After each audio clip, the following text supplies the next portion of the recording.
Yo, what is going on, guys? J.Yumeko here, and today we're back with some more The House in Fata Morgana. Now, it has been 2 weeks since we last played this game. 2 weeks, wow.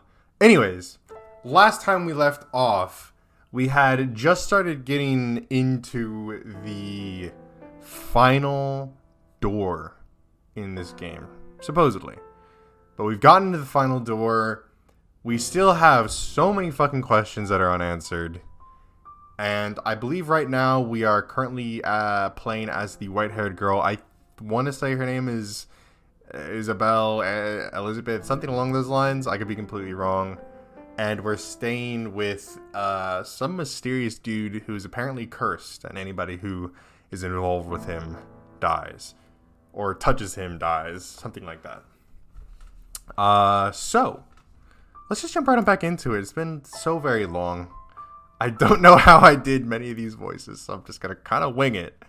But I am honest. I'm genuinely trying to get these videos out at a more regular pace now. I've been busy, and yeah, changes. Anyways, I've used that excuse a lot. Okay. His was a power that evoked images of witches or demons, the unclean and the impure. A mere touch was all it took for him to strip man and beast alike of its life. God has quite a cruel streak to bestow such a power upon a beautiful young man. And a strange power it was indeed, like something out of a fairy tale. Like something confined to words upon the page, it seemed otherworldly, unbelievable. Nonetheless, as he had demonstrated to the white-haired girl, his peculiar powers were indeed real. That said, the world has its fair share of oddities. It just so happens that those curiosities tend to remain hidden away, known only to a few. Although, you've laid eyes upon a number of unusual phenomena yourself, Master. The doors to the past through which we've passed. This very mansion. And, as a matter of fact, the two of us. Now, as you just saw, the white-haired girl found herself enraptured with this man and his accursed power. How do you think Michael acted in response to her proclamation? He'd spent so long refusing to interact with others. No, unable to interact with them. As such, he was unsure how to respond. After standing there expressionless for a few moments, he muttered, "I'll consider it." And with that, he returned to his chambers. While he was not someone who wore his heart on his sleeve, I personally do not believe he was completely devoid of emotions. He had simply forgotten how to express them in his extended solitude. So, I think he was, in that moment, in a state of complete panic. She had, after all, just assaulted him with a stream of incomprehensible declarations that, knowing the truth, she still wished to remain in the mansion, and that, knowing the truth, she loved him. The love she had declared for Michael was not a fleeting puppy love. There was genuine tenderness and warmth to her words.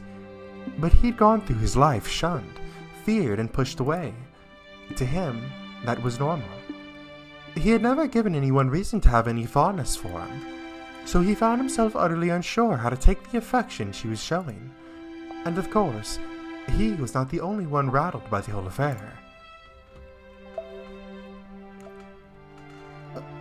Oh dear. I think she had a British accent? I have no idea. Several days had passed since Michael had asked for time to think. He had still yet to show himself again. This is all my fault. The white-haired girl paced anxiously through the halls, on the off chance she might run into him. As per his request, though, she kept her distance from his chambers. Nevertheless, she was beginning to worry about the fact that he had secluded himself away for so long. So she worked up her courage and made her way to his room. What if he doesn't ever want to see me again? I didn't consider I might be overstepping my bounds before opening my mouth. Every step she took was slow and laborious. Her mind raced with worry and doubt. I should at least tell him I'm sorry. Rather than out of a desire to know how he felt, she was compelled by guilt and a desire to apologize. After walking for some time, she arrived at a door sitting in an utterly unlit hallway. She drew in a breath of musty air, then let it out, repeating the process several times. Next, she reached her hand up to knock on the door, then pulled back, also doing this a number of times. Oh, how adorable she was. I wanted nothing more than to give her a little nudge. After all, she was too sweet a girl for her worries to be anything but misplaced. I just can't find the courage. Maybe I should come back another day. But what's the point of waiting? They need to apologize and get this weight off his back now. She gathered her courage once more, this time determined she would do it. The white-haired girl moved her small fist toward the door, which then swung open.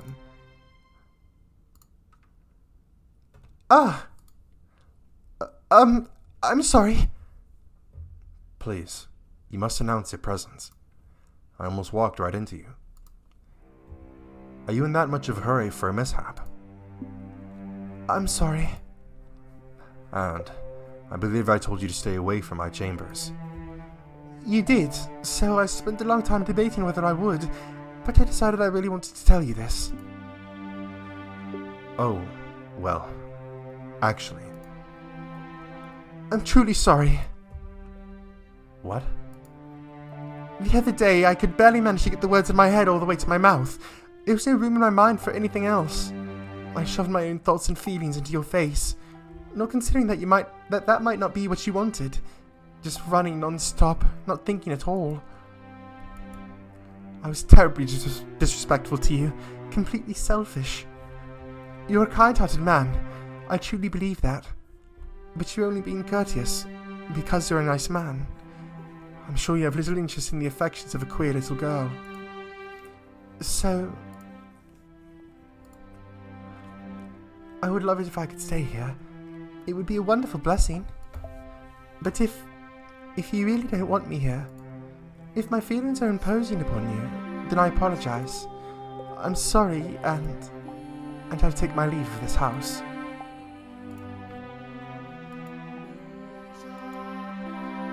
I'm sorry. Don't be...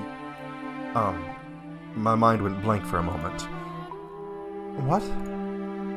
I find it difficult to comprehend you.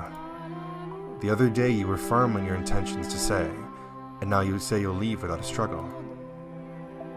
You holed up in your room for so long that I thought, you didn't want me around. To be honest, I want to stay here. I do. I think you should do whatever pleases you. Huh? You can stay, or you can leave. I will not pressure you to do one or the other. So, I'm not imposing? To tell you the truth, I had to think about that for some time. However, I have now come to something of a solution. Since you're here, come into my room. Well, but I thought I wasn't allowed to... To prevent what almost happened a few moments ago, so we don't accidentally run into each other. Sorry. You're forgiven. Now come in. Okay. Is this a necklace? If that's what it looks like to you, then I suppose it means I succeeded. Pick it up. It has a little bell. It's adorable. Please make an effort to wear that while you're in the house. Because it's so dark, there will always exist the risk that we might accidentally bump into each other. So I tried to come up with a way to reduce that risk. Does that mean you didn't leave your room because you were working on this? That's right. What other reason would I have? I think most people would assume it was because they'd put you in a bad mood, or that you didn't want to see them. I have little sense of how most people see the world. Sorry. I appreciate it though. I really am glad to know. that she put so much thought into living a life together with me. It would be difficult not to, after the other day. I'm so happy right now. I can't think of any better word to describe it. I couldn't be happier. You're being dramatic. To tell you the truth, I feel a little bad about it. Why? It seems rather impertinent to affix a bell to someone. You're not livestock. You're a person. That's why you turned it into a necklace. Thank you very much. I'll keep it on me at all times. I really, truly appreciate it, Lord Michael. Don't call me Lord, please. Alright then, I'll just call you Michael. And you, will you please call me Giselle? That's her name. The windows. What? If we could open the windows. Never mind.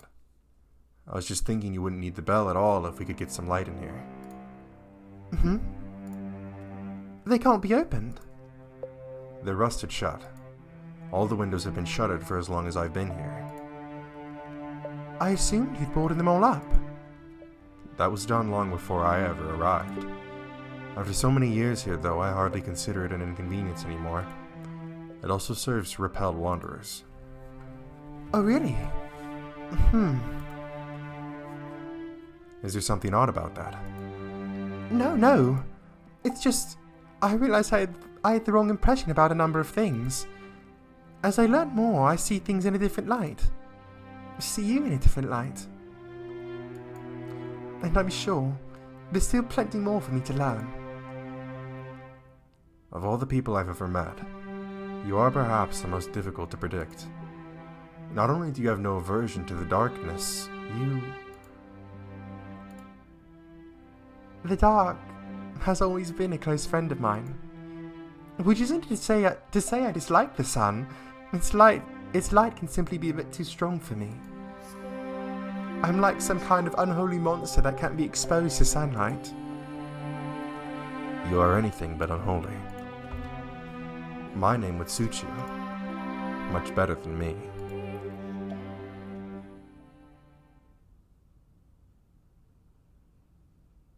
Oh. What was that? What the fuck? What the fuck? What the Okay, I'm assuming this is the black-haired maid. That day, when I first saw Giselle... Oh, maybe this is probably Michael, right? It's gotta be Michael. I was wary of her. Apprehensive. I didn't want her anywhere near me. But, as my doubts about her faded, I began feeling something very different. As though the lump in my heart had melted away. I began to yearn for her to be at my side, knowing full well it couldn't possibly last, knowing full well how foolish it was. I found myself captivated by her. I found myself wishing to have her stay with me. What the fuck is this noise? Oh!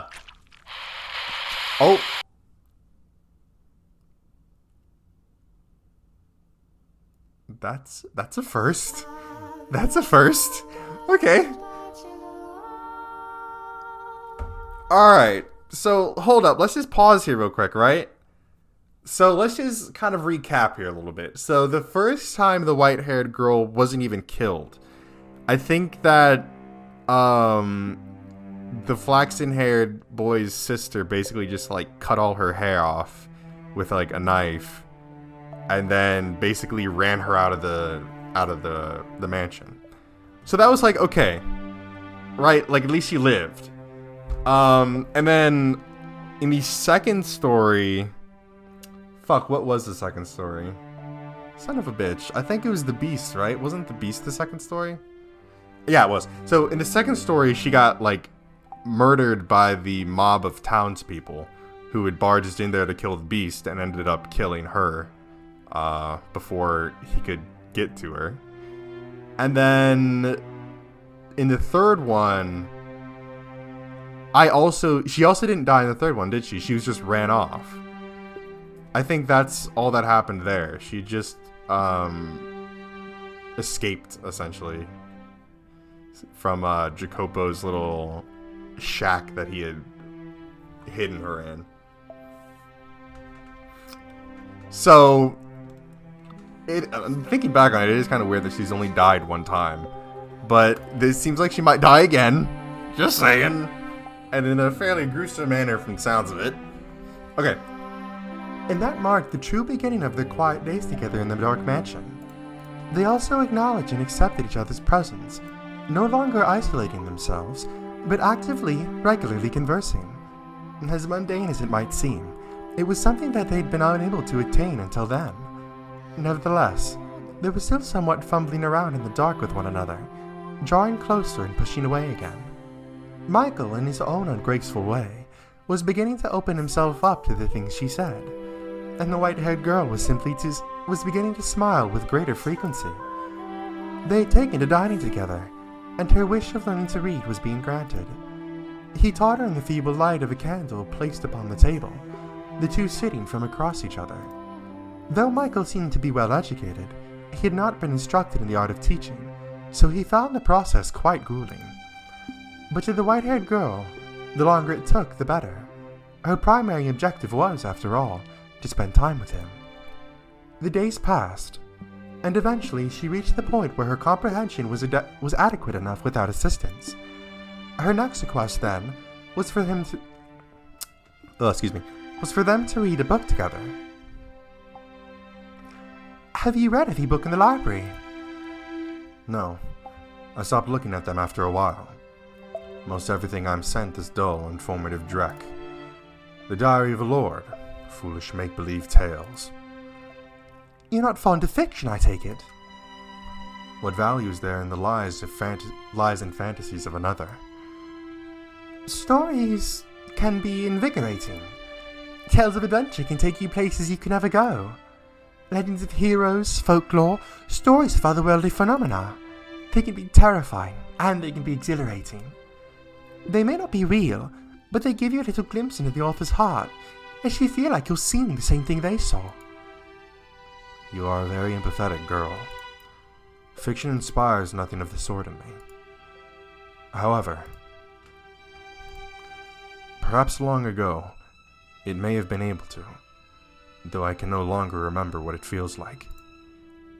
I'm sure it'll come back to you. You're not an empty man. Sorry, I'm making you uncomfortable again. How about we read this book today? It appears to be a collection of legends. You haven't read this one yet, then? That's good to hear. It'll be more enjoyable if it's a new experience for both of us. It looks like it's a record of local legends. The book is divided into several sections, though it appears to be mostly superstitious. I am curious what kind of stories this area has. The two of them were looking down at a simple, undecorated volume. As the white-haired girl had said, it seemed to be a collection of local legends passed down generation to generation. They sat across from one another at the table, her turning the pages, and Michael simply watching so as not to brush against her. Eventually, her eyes were drawn to a particular word in one of the pages, bringing her hands to a stop. The witch. The chapter detailed the story of a witch, or, more precisely, said witch's curse. The story went something like this.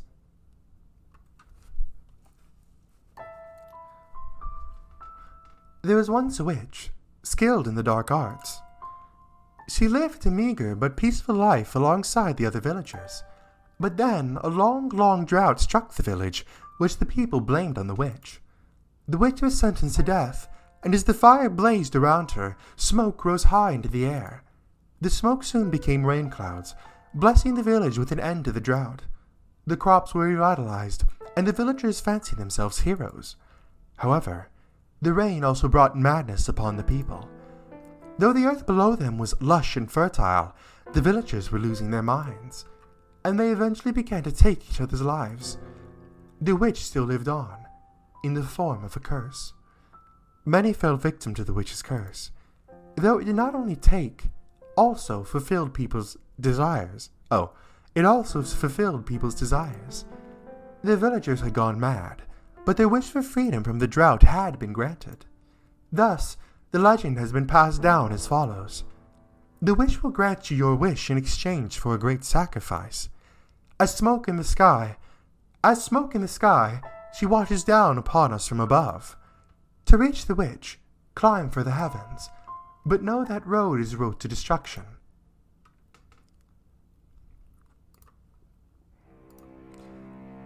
People still believe the witch's legend even now, I suppose.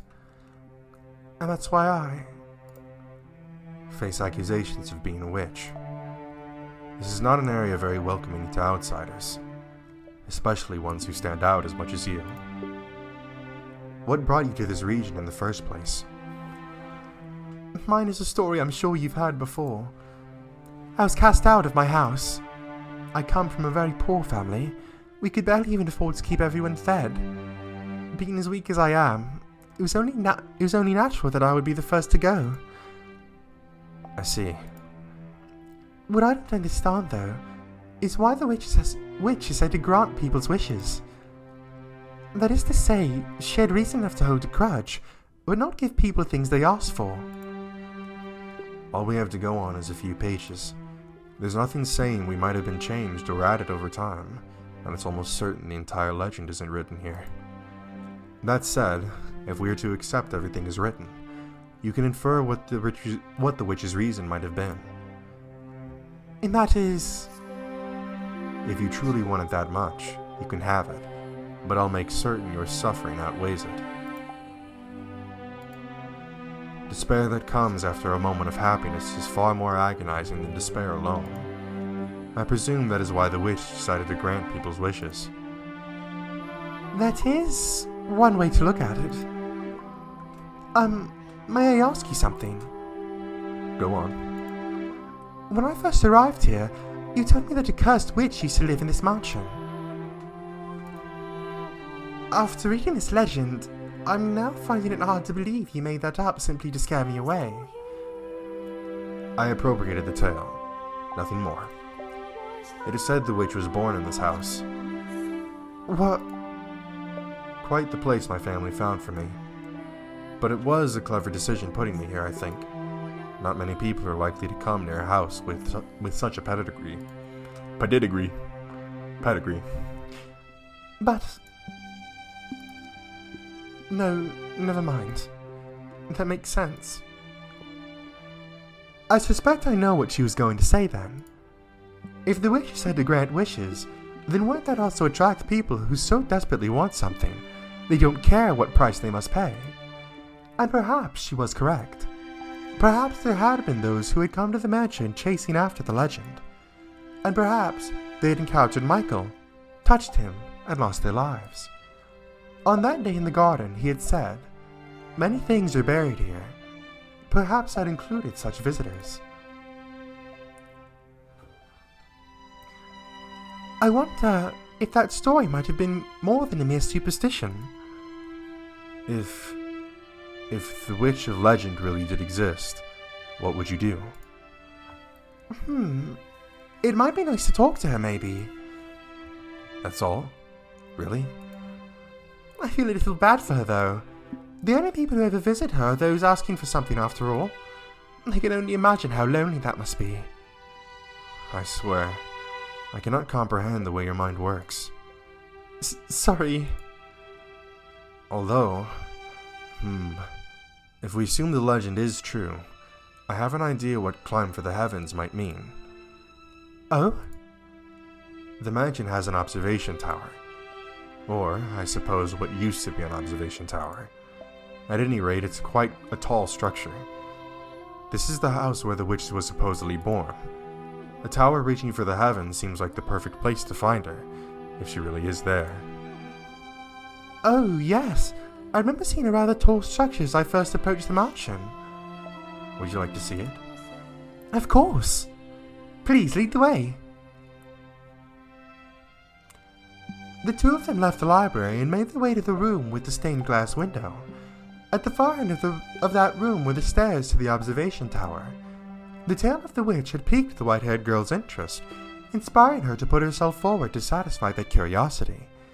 She had, after all, been accused of being a witch herself, so she undoubtedly felt an affinity to the legend. What a sweet girl she was. Up the tower we go.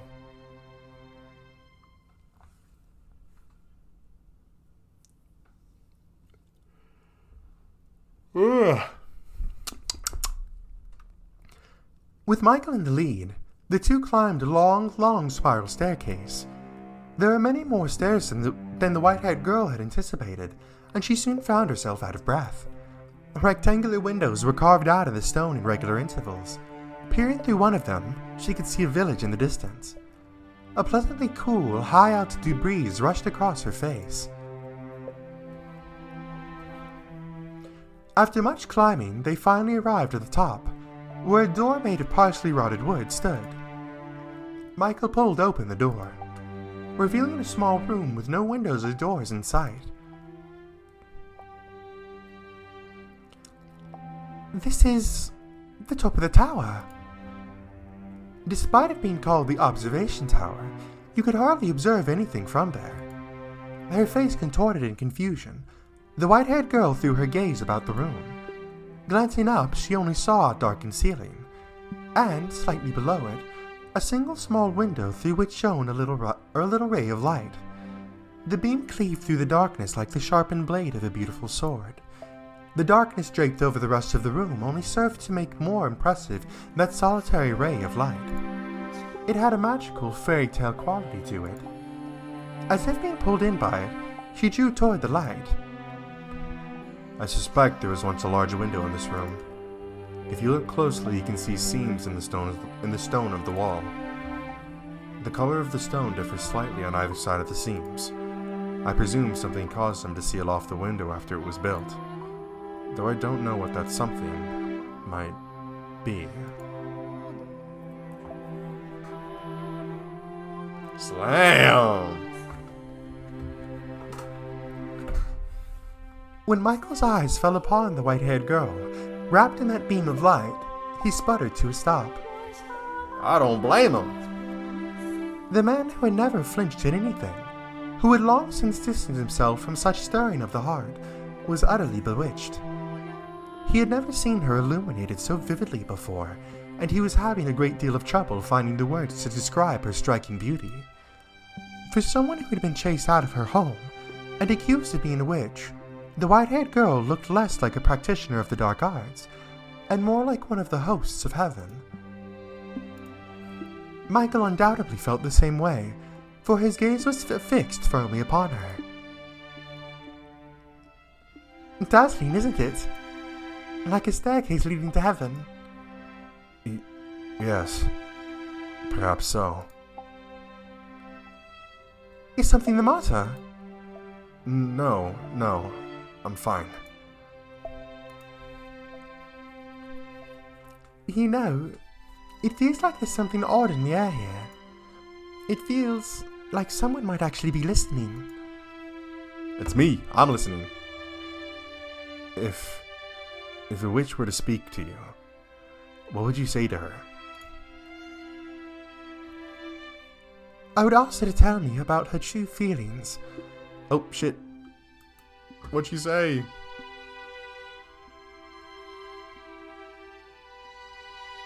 Whoa. Whoa.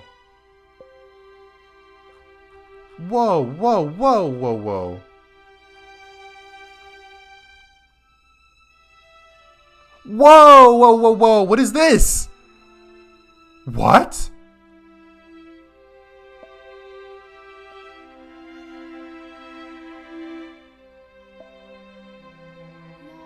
Whoa!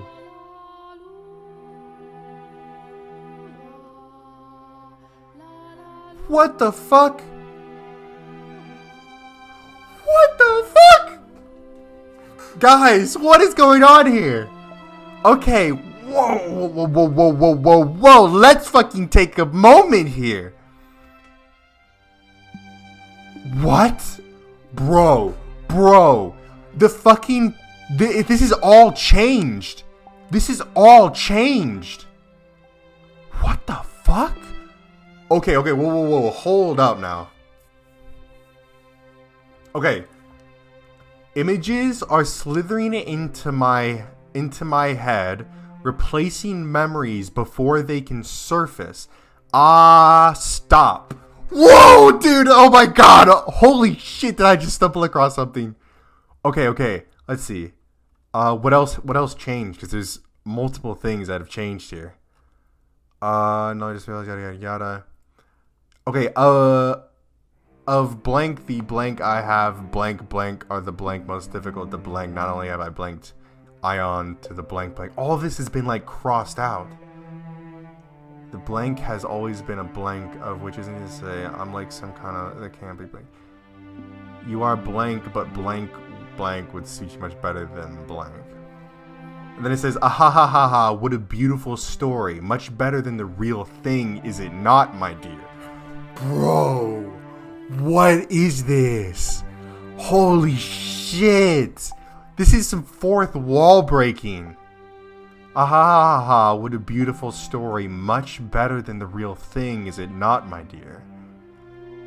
Oh my god. And okay. No longer isolated. Okay. This is all the same. It has a bunch of shit crossed out. Stories can be invigorating. I'm sure I'll come back to you.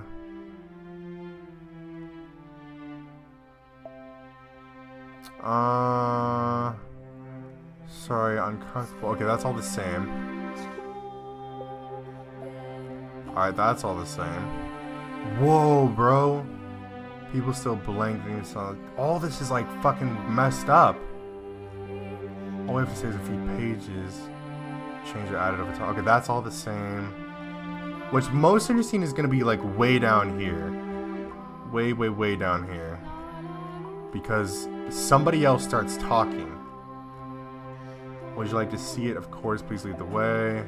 Right, let's just go ahead and skip all this. Alright, here we go. Alright, Michael undoubtedly felt the same way for his gaze was fixed firmly upon her. Question mark. As a bit of an aside, I'd like to share with you a little fact of life, my dear. Humans have a far greater capability to hurt, betray, and forsake others than they do to love, trust, and protect them. And that's precisely what the majority of people do. Yes, I believe you know good and well that no matter how much you may trust someone, they're still going to abandon you in the end. Then all this is completely blanked out. My dear friend, the two of us have much more in common with each other than anyone else. We've both suffered at others' hands, and we both deserve to have our vengeance. Holy shit! Has this been happening the whole time? No way it has! Oh my god. Holy shit. Okay. We're gonna be checking back up on that later. I'll be damned if I don't check up on that later. Okay. I just want to know what she felt. This woman people branded a witch. The legend was written from a neutral perspective. It's possible she was a fearsome witch.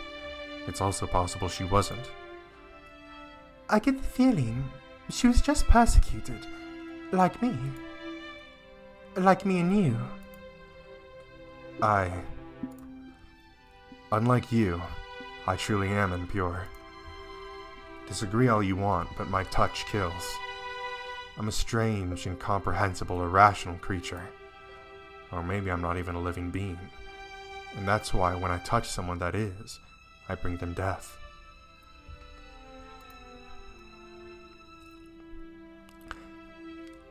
If only I actually were a witch. If only I actually had some kind of extraordinary power, regardless of whether it came from God or the devil, then I would be able to grant people's wishes. My wish need not be granted. But It's what I want to do. Oh. It's what I want too. I wish to be able to touch you. I would be perfectly content with nothing changing, with us never being able to touch one another. I would be more than happy with that. But I'm allowed to dream, aren't I? It doesn't have to be in this life. I pray that it will come that we can be closer, even if it has to happen in another life.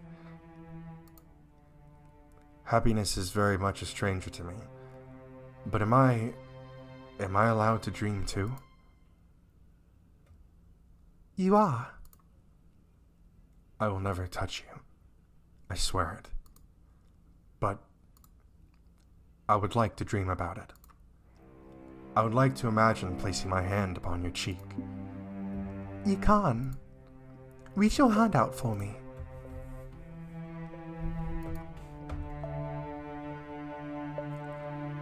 I will imagine it too.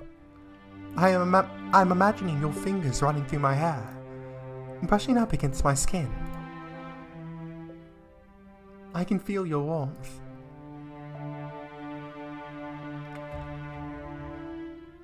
There was a wall between them, a wall they could not cross, for if they did, it would mean the white-haired girl's death. No matter how much they yearned for it, they could not touch one another, so they did so within the confines of their imagination, envisioning it in as much detail as they could imagine. It was sad, but sweet, a moment of pristine, untainted beauty. The two of them emanated serenity, as fitting as the word curse might have been to the mansion as a whole. At the top of the observation tower, a pure bond was being shared. A fleeting moment between a young man with a cursed touch and a kind-hearted, beautiful girl. The dream did not last long, though. No, for God is quite cruel. They simply wanted to be together. That was all. Their wish was hardly unreasonable. Only a quiet, peaceful life together. But misfortune was creeping ever nearer, its footsteps growing more and more pronounced. Okay, I want to check these fucking chat logs again, if it'll allow me.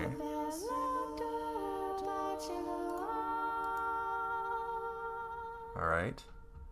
I would have checked these logs again, bro. Okay. Is there anything different here at all? There is. There is! There is! Oh god! Oh my god! Okay. Holy shit. Okay. I want to read this all, over again in, one go, essentially, here. So this is an unknown entity who seems to somehow have... Now, again, I don't know if this is going to take, a Doki Doki kind of fourth wall break, or if this is just, a clever way to basically show that there is another power at work here. All right, let's start it. As a bit of an aside, I'd like to share with you a little fact of life, my dear. Humans have a far greater capability to hurt, betray, and forsake others than they do to love, trust, and protect them. And that's precisely what the majority of them do. Yes, I believe you know good and well that no matter how much you may trust someone, they're still going to abandon you in the end. My dear friend, the two of us have much more in common with each other than anyone else. We've both suffered at others' hands, and we both deserve to have our vengeance. Go on. What's the matter? Make this tale into a reality. Surrender yourself, in this moment, to this beautiful story, and remain here in the mansion with Giselle.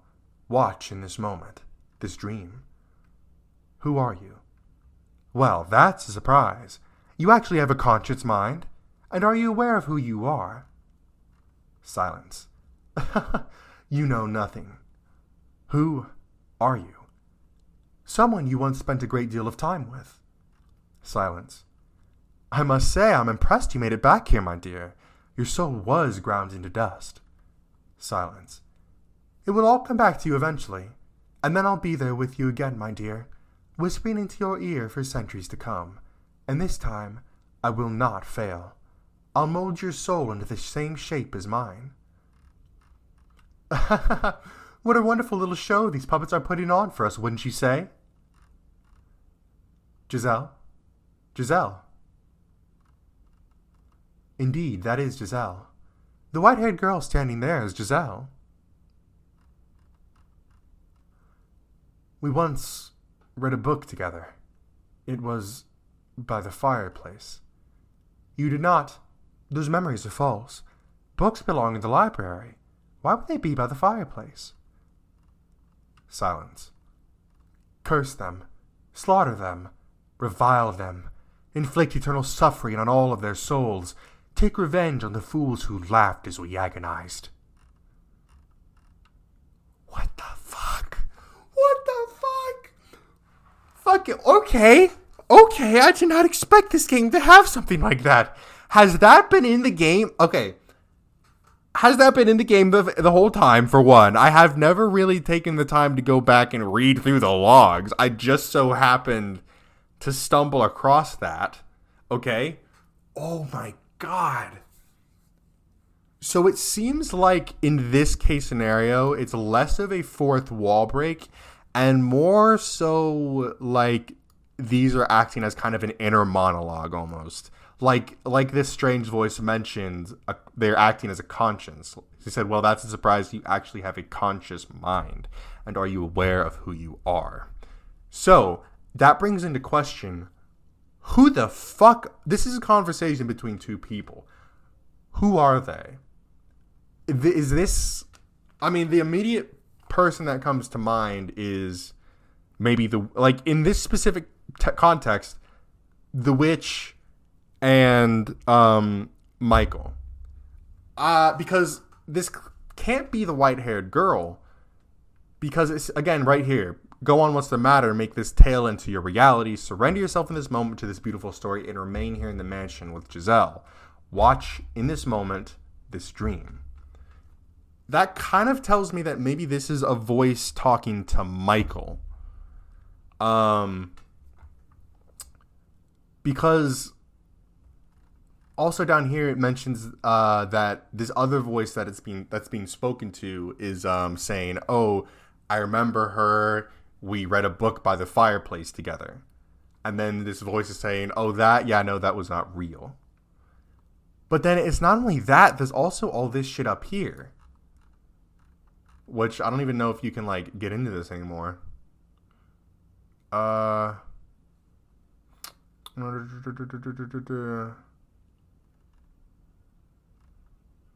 yada, yada. Okay, is it still up here? People still... Okay, so that's all messed up.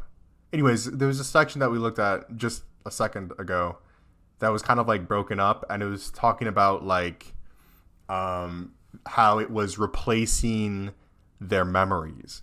It's slithering into my head and replacing my memories. So, I mean, what's going on here? Who is this?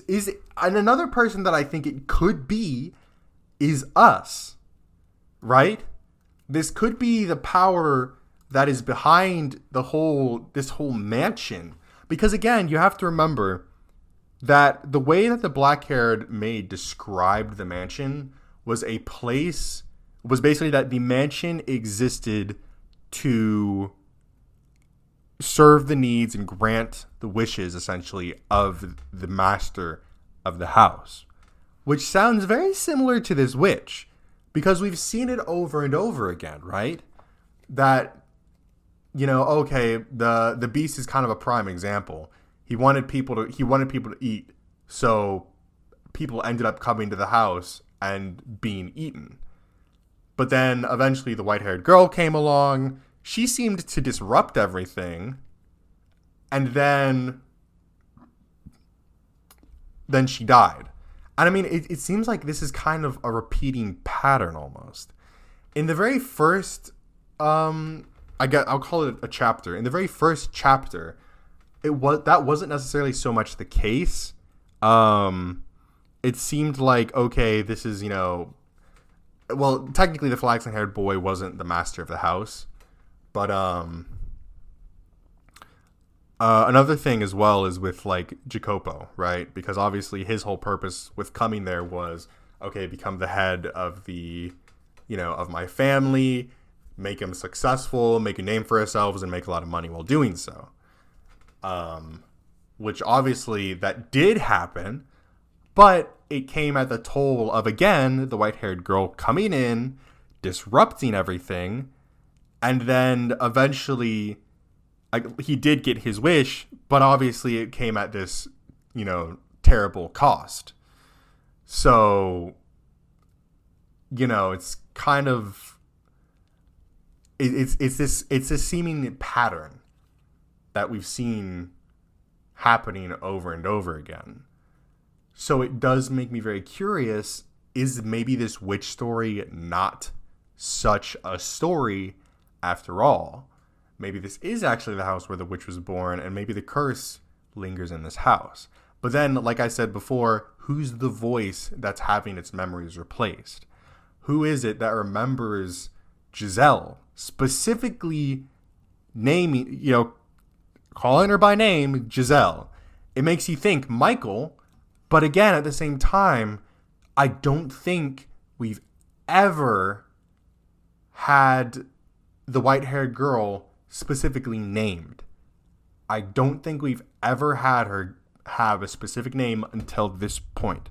I could be wrong about that. Again, we've it's been a while since the very first episode, but obviously this one being the last episode, the last chapter, it carries a lot more weight, I feel like. So a lot of things. I'm not going to lie, though. This doesn't answer any questions. This just brings up more questions. It could be leading somewhere, though. It could be leading somewhere, and I'm so fucking here for it.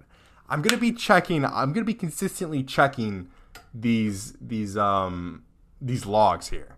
I'm going to be consistently going back and seeing if anything else changes. Okay.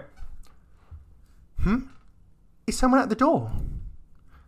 The flow of time was hazy within the mansion's walls. They had little way of telling whether it was night or day, preventing them from knowing exactly how much time had passed. The white-haired girl had made a habit of climbing the observation tower every so often to see whether the sun was up, which allowed her to approximate the time of day. Consequently, when she heard the knock on the door, she was not aware just how deep the night was outside. That forest and beast alike lay quietly at rest. Oh, right.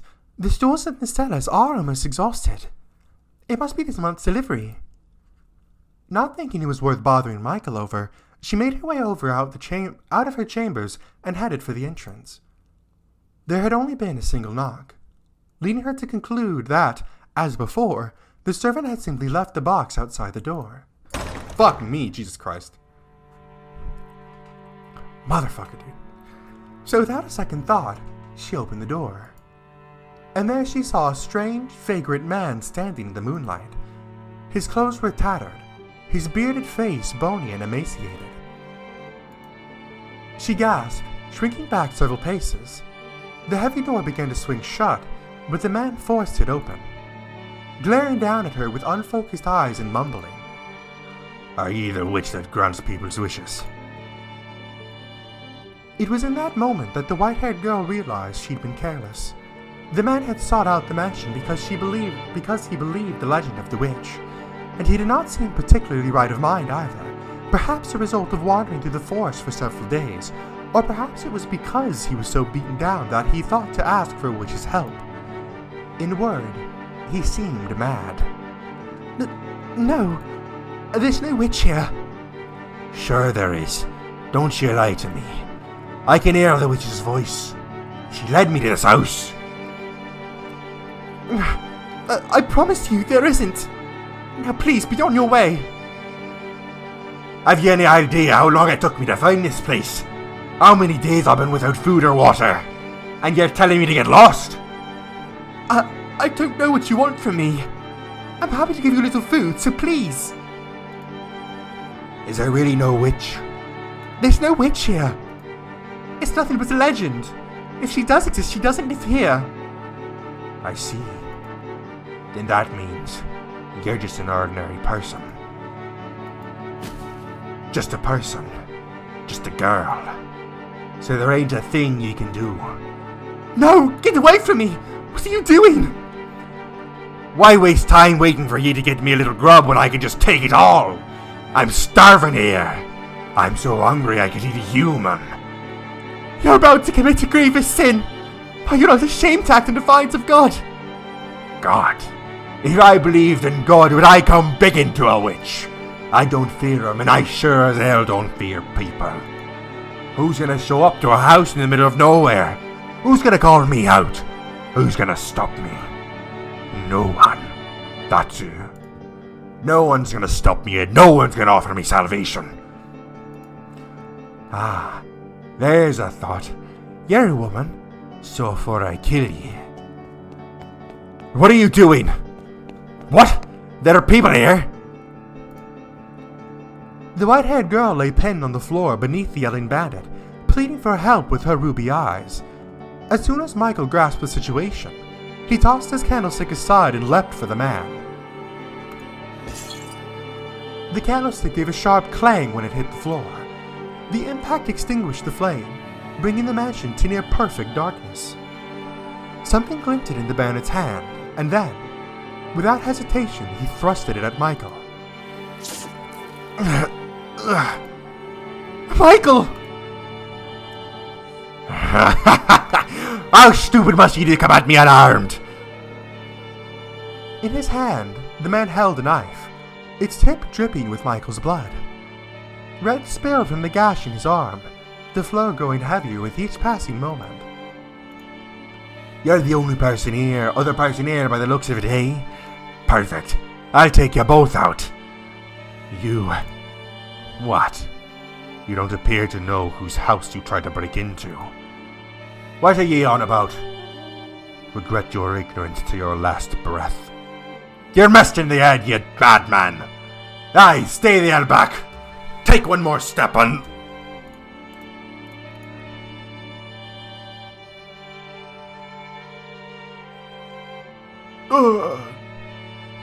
I inherited the witch's curse. Let go! Michael clutched the man's face in one hand. The man raised his knife to strike back, but... What's happening? The strength drained from his fingers, the knife falling to the floor. The man retched in Michael's grip. Me face! Me face! I can't breathe! Leave this place immediately, though you won't get far afflicted with my curse.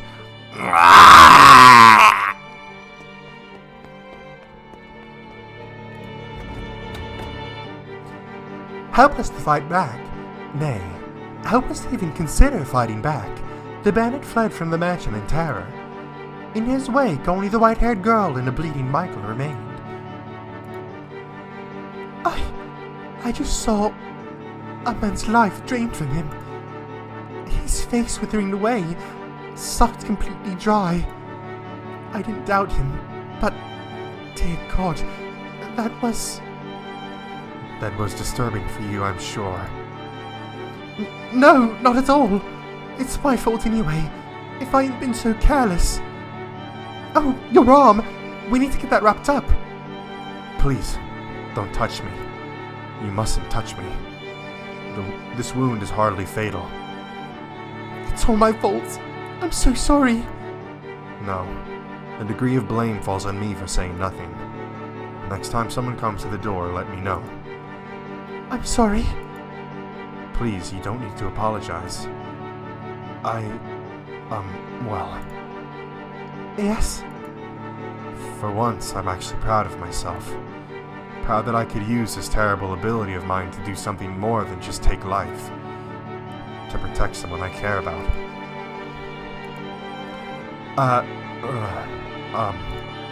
So like I said, please don't apologize. Alright. Thank you. Michael.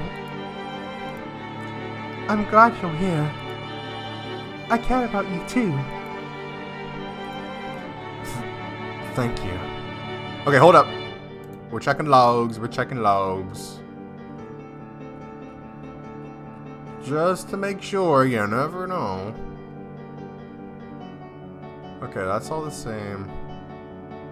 Alright, so it seems like nothing has changed here. So I guess it was that one scene that we got. Oh, excuse me. That we got that change in the locks. Okay. God, this music is so loud. So very loud. Ugh! Had the flame of Michael's candle not gone out when he threw it to the floor, he would have seen a heartfelt smile on the white girl's face, and she would have seen a flush of red and an awkward smile on Michael's normally blank face. He also might have seen a little glimmer on her cheek, where a few drops of his blood had landed. But alas, they had no light. Oh, no. Oh, man. Okay, well, this isn't going to end well, is it? Okay.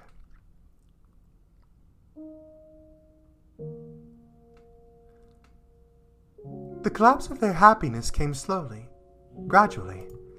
Perhaps it was because she had touched his blood instead of his skin, but the deterioration of the white-haired girl's health crept along at a relaxed pace. The life was not sucked out of her in the blink of an eye, as it had been from the bandit. She merely grew progressively less and less healthy. Amidst her physical decay, she was bestowed with one blessing. Her beauty remained untouched. But as far as blessings went, surely there were others she could have been granted. Could God have not picked something a little better for her?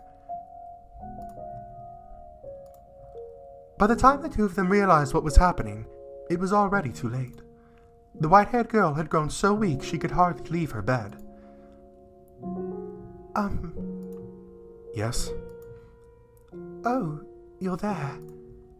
I am. Thank goodness. I can't see very well anymore. How could this happen? I thought I had saved you, but no, I did the exact opposite. Please, don't talk that way. You did save me that day. But you're on the cusp of death now, and it's my fault. Because of this curse I bear. How? How could this happen? Why did this have to happen? What am I? Why was I given this body? Michael, can I, ask you a favor? Go ahead.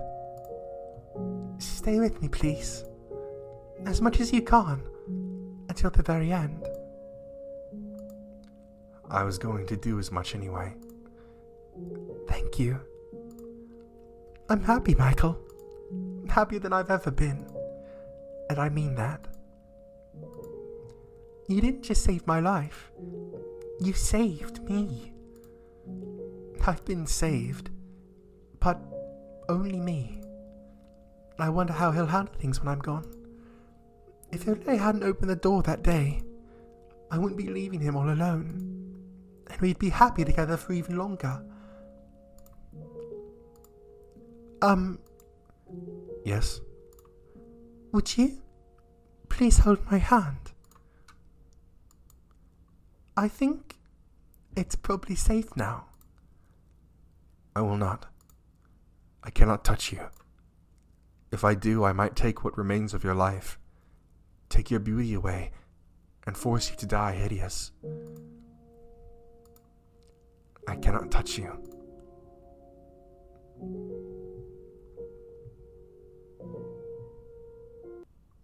Oh, shit.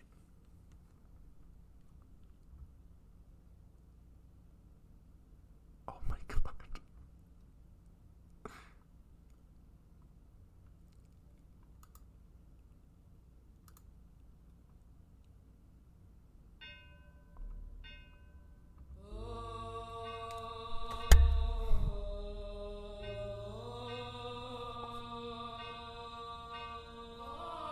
You can't see my face, but my jaw dropped to the floor and chills down my fucking back.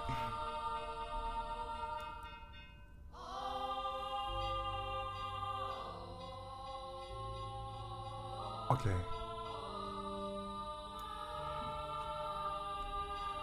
Dark. Dark. Dark. It's dark. How long has it been dark here? How long have I been in the darkness? It's so cold here, freezing. Where could she have gone? Where could she... Giselle. Yes. Her smile shines so bright that it can cast away the darkness. I must take her hand. She's been calling for me for so long. Take her hand. But I'm cursed. That would kill her. No. This is all a lie. Okay, so I think we've confirmed that one of the voices is indeed Michael. And, yeah, it, her. On his way back from the washroom several days later, Michael heard muffled voices. Got it? I'm good. He was having trouble making out what they were saying, but he could tell it was several men, and that they were outside the front door. The fact that he could hear them at all through the very heavy door meant they were probably shouting quite loudly. An indescribable sense of uneasiness came over him. Dread. He drew nearer to the door and focused on the voices on the other side. They grew clearer, enough for him to make out what the men were saying. Everything's in place. We're ready to kill this witch now. This is definitely the place. That half-dead bandit said that she was in this mansion. Listen well. No matter what we find in there, we kill it. It could be a child for all I care. That doesn't change anything. Kill the witch. Kill the witch! Kill the witch! Kill the witch! What he heard beyond the door was a group of men shouting for the death of the witch. In that moment, Michael regretted his decision to let the bandit go free and not watch over him until the moment of his demise. He must have made his way down to the villagers in search of help, where he revealed that he had found at the mansion. What he had found at the mansion. Jesus, I can't talk. Damn it! But it was too late. Regret would solve nothing. He could neither stop the villagers from raiding the house, nor could he stop the white-haired girl from dying to the effects of his curse. He was helpless to do anything.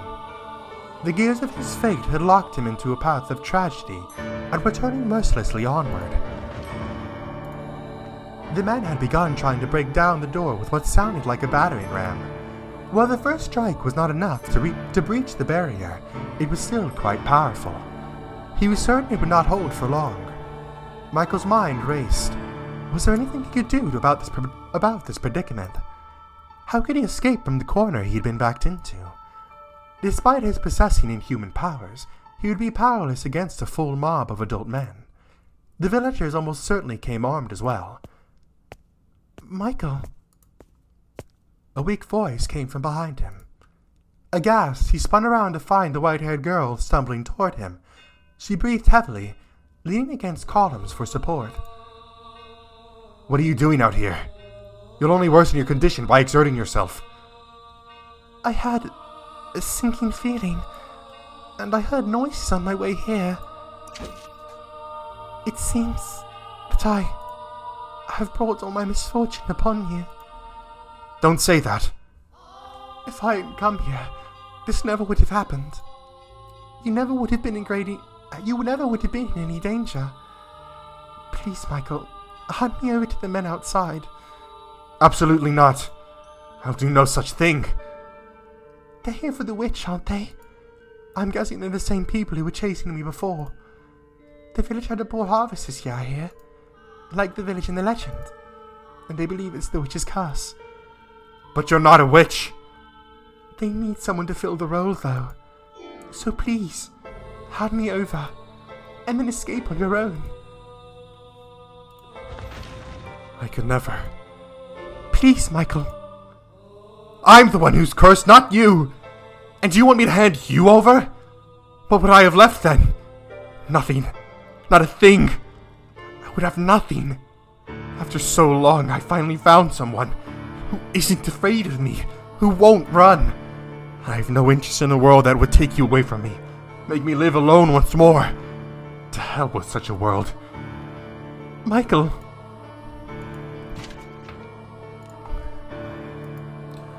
Would you be willing to die with me?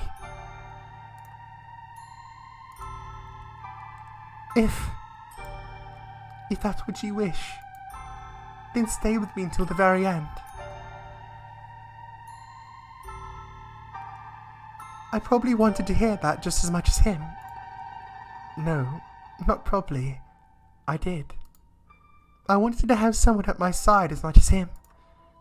It's so lonely not having anyone. To live alone. To die alone. To not have anyone watching over you.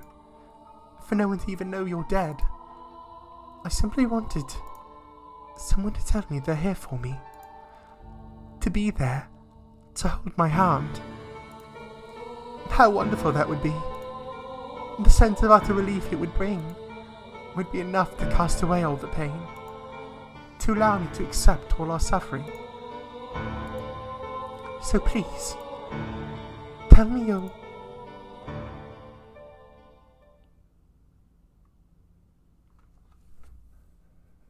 Climbing to the top of the tower. Michael and the white-haired girl chose to spend their final moments at the top of the observation tower. They could hear the crash of the battering ram against the door, the shouts of the men and their stomping feet. But despite all that, the ray of light shining through the little window was as beautiful as always. The room's air of serenity remained unimpeached. After the long climb to the top, the white-haired girl was terribly out of breath. Michael considered several times offering her his hand, but the possibility that doing so might rob her of her last scraps of life stayed in his mind. It sounds like they broke down the door. I'm glad we made it up here when we did. I'm so sorry for asking this of you. Don't be. I would have chosen here for my final moments as well. This is the one place in this mansion with any sunlight. The one place I can get a good look at you. Thank you.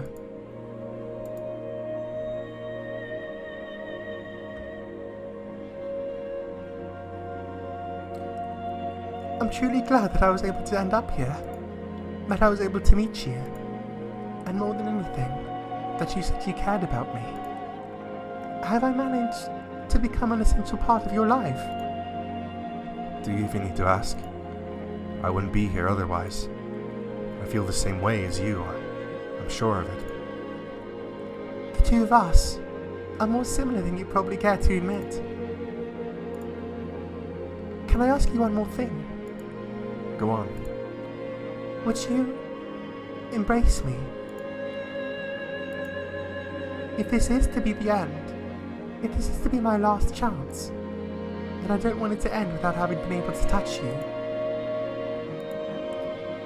Please, don't refuse me this, Michael. Just do it, please. I won't keep you waiting long. Thank you. The truth is, I always wanted this. I dreamed of being able to hold you. I dreamed of it too. Thank you.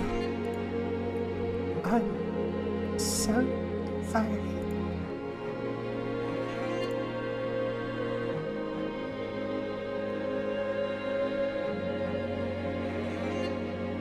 Check the logs real quick.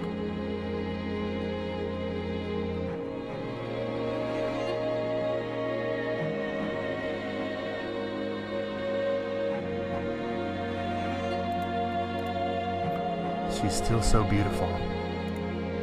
What a cruel joke. Could you not have given us some other miracle? One that would allow us both to survive? Where are you? Where'd you get off to? I can't... Oh, that's her. Where are you? Where'd you get off to? I can't find her, damn it! Hey, there's some stairs over here. They lay it up. Beneath the single ray of light, the white-haired girl lay completely still. Not even a frail sigh escaped her closed lips. She remained as gorgeous as ever. It was as though she had simply fallen asleep in the sunlight. Looking down upon her, Michael determined to do one thing. I will not allow anyone to sully this sight. He gave a fleeting glance back at her pristine corpse, then opened the door and stepped through it alone. he would protect that room where she lay. Hey, there's someone up here! So this is where you've been hiding, you infernal witch! Wait, that's not the girl! The raucous sound of their footsteps rang up from below. Shortly thereafter, the men themselves came into view. As he had expected, they were heavily armed. He glowered at the men, then sucked in a deep breath and shouted at the top of his lungs. I am the witch you seek! I have inherited her curse, and it is I who will bring calamity upon you! You hear that? But he's a man or woman, it doesn't matter! Death to anyone who has ties to the witch! Cleanseth earth of all impurity! Kill him! Kill him! Kill him! Michael did not flinch at the sight of the men. He stood unyielding between them and the door. He did not flinch when they raised their weapons against him, nor when they pierced his body.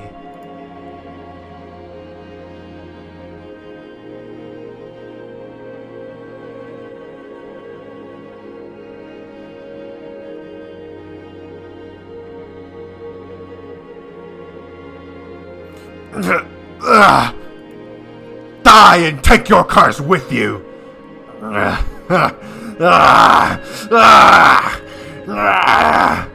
I have no need for this life any longer. It's all yours.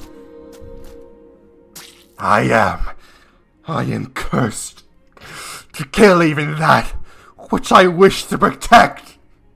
But at the very least, I could protect one thing before my life is done. Not one of you will leave this place. Wither and die by my curse. The blood spilling from his skewered body flowed down the stairs, down and down like a little river, soaking the feet of every single man who had stormed the mansion. This was the last thing he saw before the final grains of life slipped between his fingers, which brought a faint smile to his lips.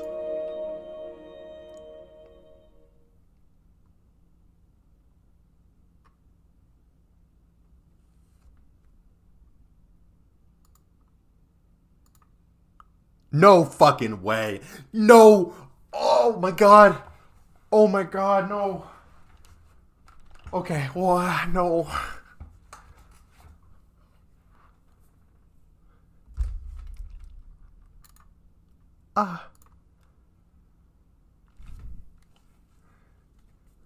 Neither of them had expected what happened next, though, for God has a most twisted sense of humor. The white-haired girl had not miraculously passed away without being robbed of her beauty. Why am I still alive? She had, rather, not passed away at all. Quite cruel of him, was it not? Michael! Where have you gone, Michael? Michael! I smell blood.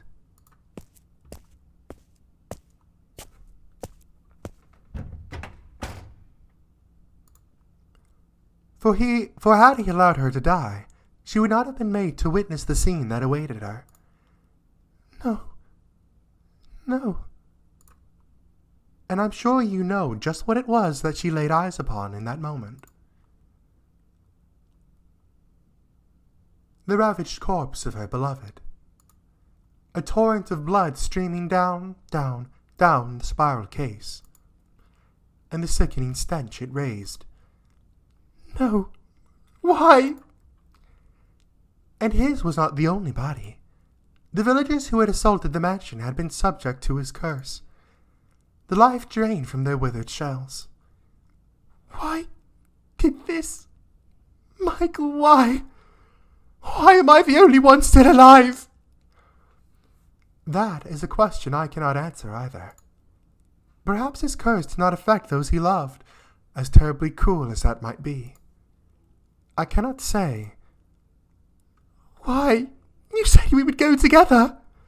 A world without you has no meaning.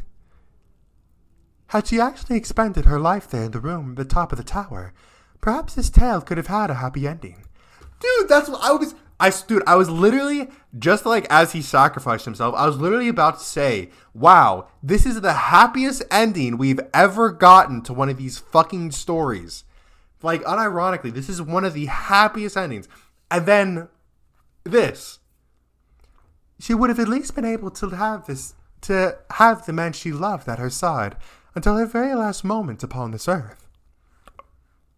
But that was not what had transpired. She had survived, been left utterly alone. I felt a profound pity for the miserable girl, so I called out to her. Oh, shit. Would you like to see him once more? No way! Oh my god. Holy shit!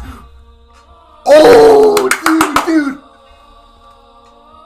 Bro, no fucking way. The witch Morgana. The house of Fata Morgana. No fucking way.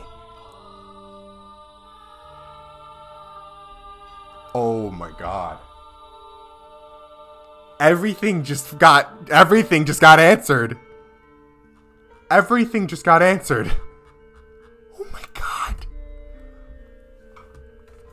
Oh my god. She was the one behind all this shit, man.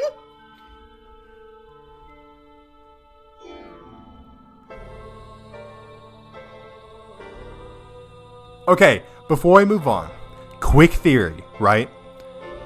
What I'm as of right now understanding, the black-haired maid is the fucking witch. We know that, obviously, but it makes so much sense why the white-haired girl is seen everywhere else throughout all these stories and throughout time. My theory is that the witch basically said, hey, like right here, would you like to see him once more?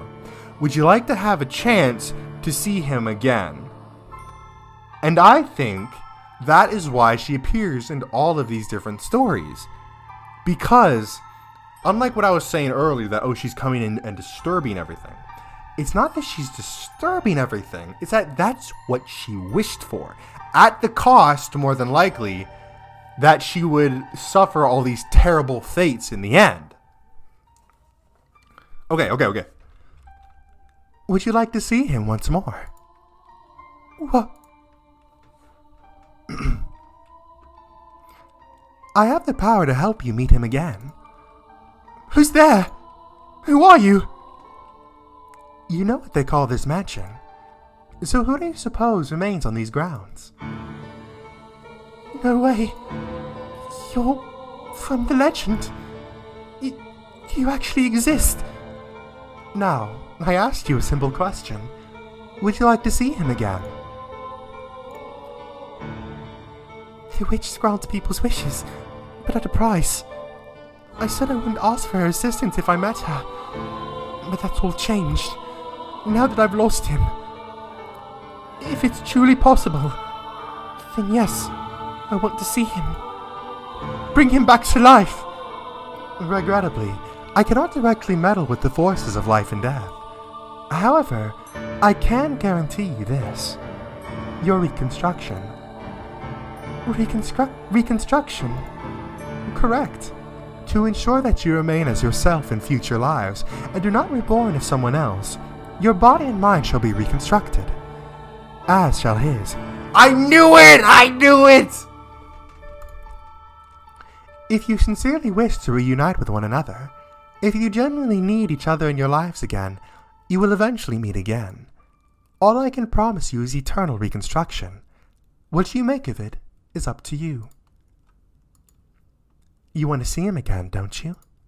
You want to hear his voice again, don't you? You want to feel his hand on your cheek once more, don't you? And if that's what you want, then you must remain who you are. If you're simply reborn, that wouldn't be you. So there wouldn't be any point now, would there? Me as I am, and he as he is. Make up your mind quickly. I will not wait long.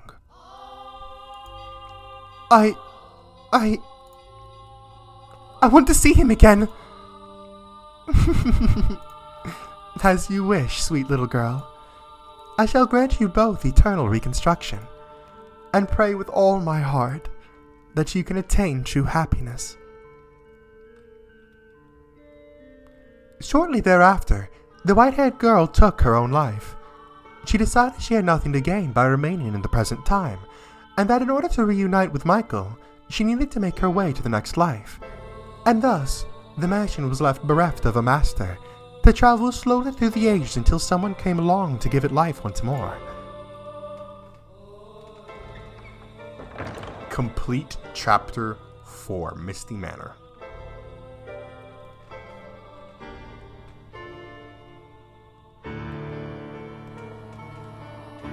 But an unfortunate amount of time has passed, and the two still have yet to reunite. Have they, Master? You know who you are, do you not? We're Michael! We're Michael! You remember everything now, do you not? You were present in every single era, the reason for which is as I described in the previous tale, because you yearned to be reunited with someone, but that person never showed up, in any era. And poor sweet you, having no memory of any of that, lived those lives with other men. Wait, no, we're the white-haired girl? Is it any surprise misfortune befell those eras then? The door swung closed, but rather than outside, you and the maid were inside the dull monochrome room at the top of the observation tower. We are the white-haired girl.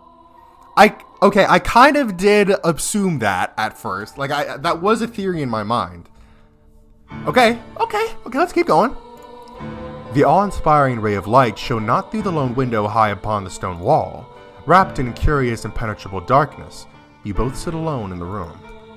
The maid wore a gentle but bitterly cold smile as she looked straight at you. It is not your misfortune It is not your misfortune befell you. The only force to blame for that is fate.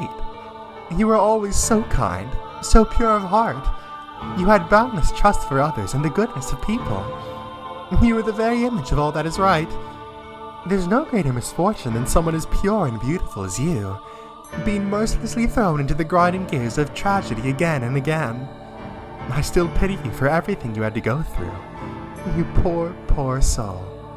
You must be utterly exhausted, constantly betrayed, the man you were waiting for never appearing. After so long, your spirit worn down to the bone, you lost any and all awareness of who you even were. Who were you hoping to find wandering into this illusory mansion, cut off from the real world? You and I are the only ones here. The man you seek is nowhere to be found. Have you still not figured it out? Then allow me to tell you everything. I am the cursed witch, Morgana, who haunts this mansion, and you are the tragic plaything of fate, the white-haired girl named Giselle. Did my calling you master confuse you? If so, then I apologize. My habit of calling the master, or mistress of the house, master, is quite deeply ingrained. And yes, that means precisely what you think it does. That I've accepted you as my new master. That I wish for you to remain here, to stay with me. So let us put an end to this journey. Do not worry, there's nothing to fear. And we're simply going to step outside the river of time. Nothing unpleasant will ever happen to you again. I'll be with you here for all eternity, and I'll give you my utmost care. You'll not have to wait for anyone. Forget about him, the man you once sought. I'm sure you'll find happiness. Please, do it for me. I've been waiting for you for so very long. I've wanted nothing more than to see you again. But you were continually stolen away from me, despite my sincerest desires to spend my days with you.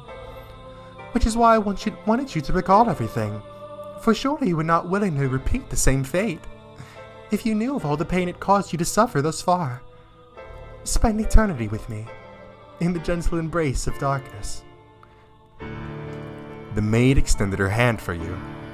Her fingers, brushing up against yours, were as cold as ever, but her breath tickled your skin pleasantly, and her sweet words rang in your ears, filling you with warmth.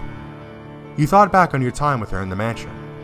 She had indeed always treated you with great compassion, and nothing she said seemed to be a lie. And so, you pondered. What were you to do? No fucking way. Okay, hold up. Let me save. Let me fucking save. We can accept her proposition, reject her proposition, or there's still more to be done. I don't know. I do not know. You know what?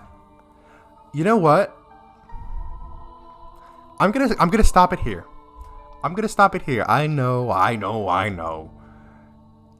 Oh no! Don't stop it here, Evan. Don't stop it. Return it. Well, I'm gonna stop it here. I'm gonna stop it here because.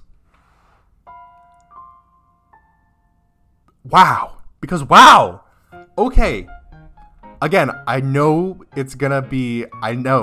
Trust me. I will get the next episode out in a timely manner. I promise you. Within this next week, I will get that fucking video out for you. It's gonna be the next video I post.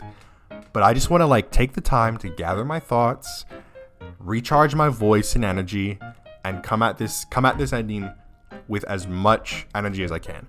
But holy fucking shit, this makes sense. Everything clicked. So I mean, yeah, basically the black-haired maid was behind it all, which I kind of figured. I figured the black-haired maid was either the one behind the curse of the mansion, or that she was a direct, result of it. And I also did correctly guess that the haunting of the mansion or that the witch and the mansion were directly tied together, which, don't get me wrong, wasn't necessarily a hard thing to guess. It was kind of self-explanatory. But so we're the white-haired girl. That's who we are. So we're not we are the master of the house, but we're also the mistress of the house, and we're the white-haired girl. And her whole reasoning for showing us all that was basically to say, yeah, so I basically gave you immortality. Well, technically, I basically gave you, infinite, lives, basically, in which you had the chance to meet your fated lover. But that never happened, and you faced tragedy after tragedy after tragedy after tragedy over and over again. And so now you've done that so many times, you've lost who you are. So because I want you to stay here with me for eternity, I'm going to show you all this shit that happened to you to basically not only help jog your memory of who you are, but also to say, hey, you don't want to go back to that. You don't want to go back to this, never-ending suffering, waiting on a man that is never going to come. You should chill with me. The only thing that really brings into question is this: how legit is she? Because it becomes an ordeal where her whole legend is that she grants people's wishes at a price. In this case, we could say, okay, she granted her the wish of being able to see her again, or see Michael again, at the price of, there's not going to be it's not going to be guaranteed. You're only going to find each other again if you truly love each other again. If you truly love him, then you'll be able to find each other again. But that clearly didn't happen. So I guess in that case, the payoff that it kind of gave was that, but if you don't find them, you're going to go through all this tragedy. You could say that. Or you could say, yeah, I straight up fucking lied. I put her through all this ultimately for the goal to be not with zero. I did this with zero intention for her to meet Michael again. I did this all just so she could stay forever with me. Because I know that otherwise I wouldn't have had a shot at convincing her to do so. But it makes so much sense why she always somehow ended up drawn to the manor. It makes complete sense why she was always there. It seems that she was either subconsciously drawn there, or supernaturally just connected to the mansion at that point. Whew. Man, so again, these last three options we have are accept her offer, reject it, or that there's more work to be done, which I'm not exactly sure what that would entail, but we're obviously going to find that out next episode. But here's some theories. Like it kind of, the game mentioned, it's basically saying that, what is it? It's basically saying that, oh, well, she never treated us maliciously, right? She always kind of worded everything very, very kindly and supportively. But here's where a lot of our game experience comes into play. Throughout the game, there have been plenty of moments where the black-haired maid has seemed suspiciously absent in the story. She hasn't directly gotten involved to cause any of the tragedies, but it does seem interesting that she kind of always took a step back when things started getting really bad. And it also is interesting because sometimes she tends to word things in a certain way that make it sound a little bit malicious. Not necessarily outright, like, with bad intentions, but just with a hint of that. And then there's also the whole ordeal of, I think it was Pauline's story. I think that was her name. With the Beast. She purposefully told us the story in basically an incorrect manner. You know, what that kind of tells me is that she's not entirely as trustworthy as the game might be wanting to kind of push you to think. Because again, all we've gotten so far is that, yeah, she hasn't acted maliciously towards us, but there have been plenty of moments where you could say she almost acted intentionally as a bystander, which is kind of interesting and kind of makes me not trust her. But here's another thing that I want to bring up that's likely to be very important, or it could not be. The logs.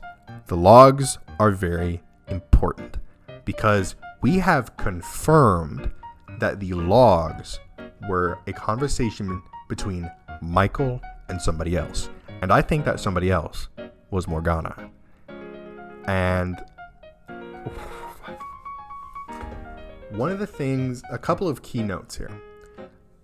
Michael in those logs was saying there's something slithering, it's slithering into my head and replacing my memories.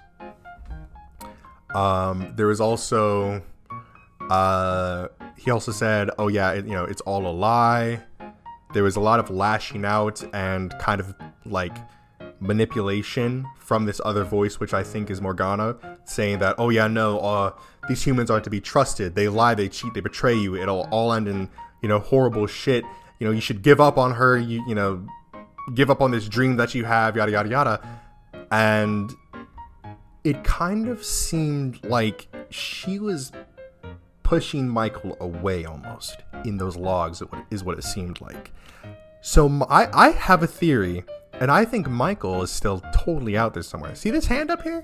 That's got to be Michael. That's got to be Michael right there with his blonde hair. That is Michael. He is our third key character in this game, and I think he's not completely out of the fucking fight yet. So, that was one fucking hell of an episode. Holy shit, this all wrapped together so nicely. And we're going to find out exactly how this amazing story ends in the next episode. Thank you guys so much for watching. If you enjoyed, make sure to leave a like on the video and tell me in the comment section below what you'd like to see me play next. If you enjoyed this video or any other videos or series on my channel, then I highly recommend that you hit the subscribe button and turn on post notifications so you'll be notified when one of those videos comes out. Anyways, that's it from me, and I'll see you in the next one. Peace.